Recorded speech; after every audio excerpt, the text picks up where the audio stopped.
Whenever I begin to write a sermon, I always remember something I was taught in seminary. I took several classes on writing and delivering sermons, and a common refrain from professors was, "Your sermons aren't about you." Yes, I was told to exclude myself from my sermons, which should be about the world and not me.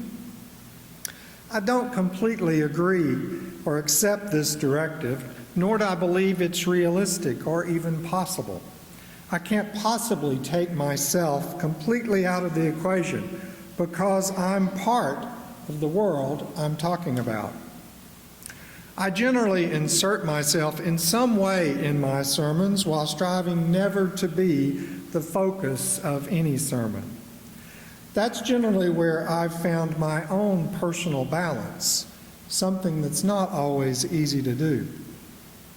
Today's sermon will be different, however, because I believe all of us are frequently expected to face complex issues, and society often wants either yes or no, left or right responses. And the reality is, our responses will never be that straightforward. Most life issues are much too nuanced, and yes or no responses are seldom realistic. Today, I'll share a few of my own personal struggles, and I hope you'll be able to relate to them in some way. So here goes. Every morning I wake up and I know I'm the center of my universe.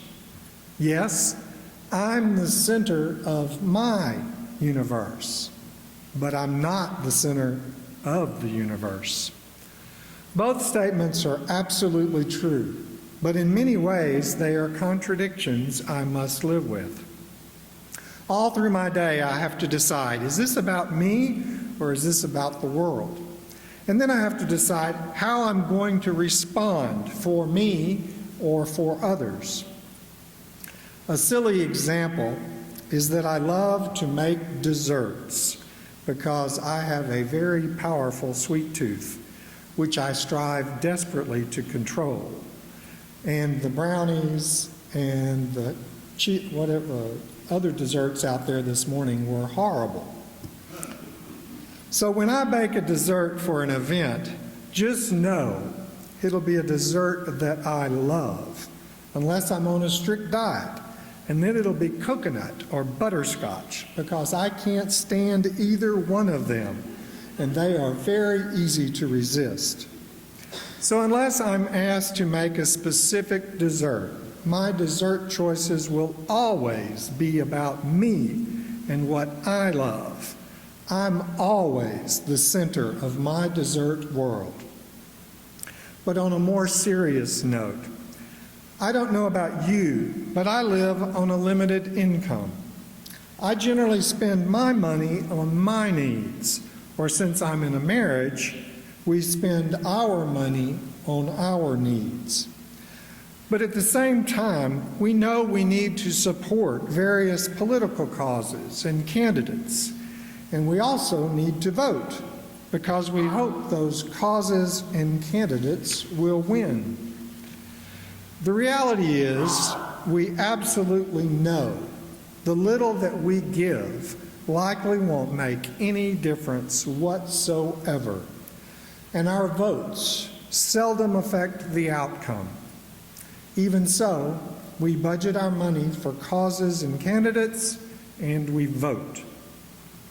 Recently in Shreveport, where my sister lives, her preferred candidate won by only one vote.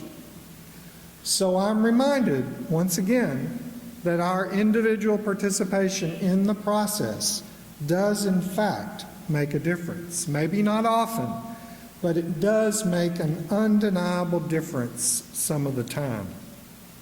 Sometimes it seems like I'm barraged with negativity around the homeless, and mostly all I hear is, It's a waste of money to give them anything. And I'm guessing those claims are probably true. Yes, whatever I give a homeless person may indeed be used for alcohol or cigarettes, or they are lying and aren't homeless at all. Even so, I know deep down in my heart, many of these people are in desperate need, and the little I can afford to share does sometimes help. Calling them homeless only dehumanizes them. They are people who still deserve the inherent worth and dignity we champion. So, I have a stash of $1 bills in my wallet and in both our cars, readily available to give those deserving and needy human beings who come my way. It's not much, but it's something, and sometimes I give more. I particularly love a quote from Epictetus, and it's one I try to live by. He said, "Never suppress a generous urge." I'll say it again. Never suppress a generous urge. And giving a little money to homeless human beings is one of my generous urges. So yes, I am the center of the universe. I must take care of myself and my needs. But at the same time, I'm not the center of the universe, and I must constantly and consciously provide support to causes and people who need the aid I am able to offer, because there are, in fact, other needs besides my own. So yes, I'm both the center and not at the center of the universe, and it's a contradiction I will live with forever. My next contradiction is really all about me. You see, I am an introvert, and many people I dearly love and interact with on a daily basis are extroverts, and it's an ongoing issue I absolutely want to deal with. My impression is that if you are an extrovert, you probably have no clue what I'm talking about, and generally can't fathom some of the stress we introverts feel. So here's the contradiction. I just alluded to it. I love and care deeply about everyone, and I'm interested in what other people have to say and what's going on in their lives. And I know without a doubt that I need to live with and be around extroverts and, well, everyone. And yet those interactions can be exhausting. Being an introvert means social interactions with other people don't come easy. Easy banter, just hanging out with friends, it just doesn't come natural. It requires an effort on my part, often an exhausting effort.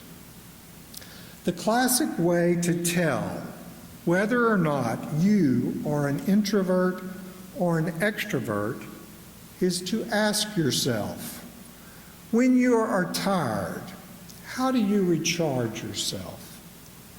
An introvert will generally want to go home and be by themselves, shut the door, and just stop doing whatever they are doing and relax and recharge.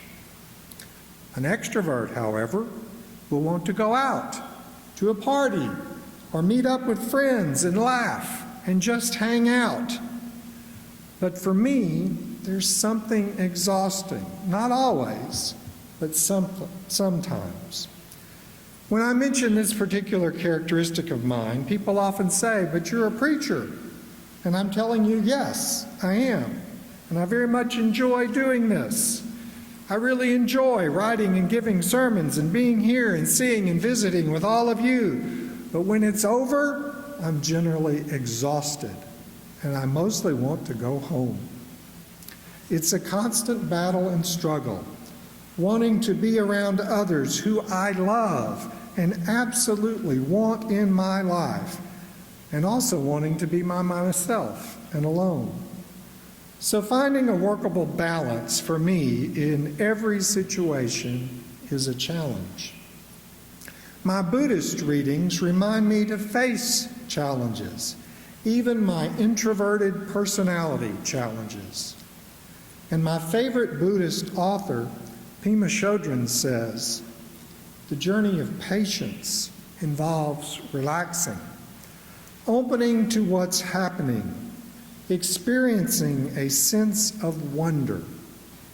We realize that connecting with our experience by meeting it feels better than resisting it by moving away.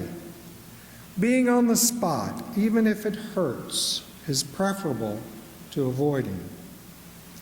A friend recently gave me a bookmark from Africa with a proverb on it that truly gets to the heart of the matter, and it goes like this: if you want to go fast, go alone. If you want to go far, go with others. Yes, sometimes I need to get some specific task done, like writing a sermon or even grocery shopping, and the best way is alone, not part of a group.